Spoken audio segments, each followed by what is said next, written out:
Hey everybody, Radio Dad here, and today I'm going to be going through and doing a quick deck tech, looking at it, doing a review, and a short consultation. This particular request came from a user named The Vibe Proxies, and he said that he wanted to improve this deck a little bit because it gains plenty of life, it makes plenty of tokens, but it has trouble finishing the game. So what we did is we looked at it. I'm going to put a link with his permission in the comments below. If not, too bad. But it is an Arahbo cat deck. And one of the big things that I noticed when looking at the deck is that it was a little bit top heavy. And one of the things that it definitely could use is doing something with all of that life. So the first thing I recommend doing is cutting Coat of Arms and the Sword of Light and Shadow.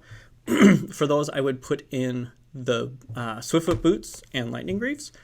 You've got a lot of creatures in here that do stuff when they're attacking. Having to wait an entire turn before they can start doing stuff is always a feels bad moment. So definitely put those two in there. You do have Enlightened Tutor in here already to find stuff, and I also saw that you had Steel Shaper's Gift in your sideboard. So by adding that also and cutting whatever you want, you can kind of get those boots and those greaves out a little bit more effectively. The next thing that I would actually recommend cutting is the White Sun Zenith and the Green Sun Zenith. In the case of the Green Sun Zenith, the deck currently only has 9 green creatures, and so the odds of pulling that, let alone pulling it before you pull any of your green creatures, it's going to be pretty slim. So I would just recommend cutting those. And for those two cards, I would actually recommend putting in from the Lord of the Rings, the Frying Pan, which gives you a boost whenever you gain life to one creature, and then Hurska, which is from the new Jumpstart set, and he, for a hybrid white-green mana, can easily create a very strong creature. The next thing I would cut is Ajani's Pridemate.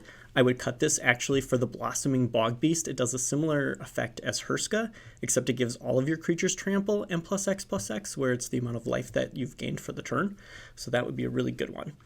And then lastly, I'd recommend cutting Collected Company. Again, while you have a lot of creatures in here, the odds of hitting 2 creatures, let alone 2 creatures that fall within Coco's guidelines, is pretty slim. So a lot of times that card is just going to sit in your hand. It's going to be a dead card.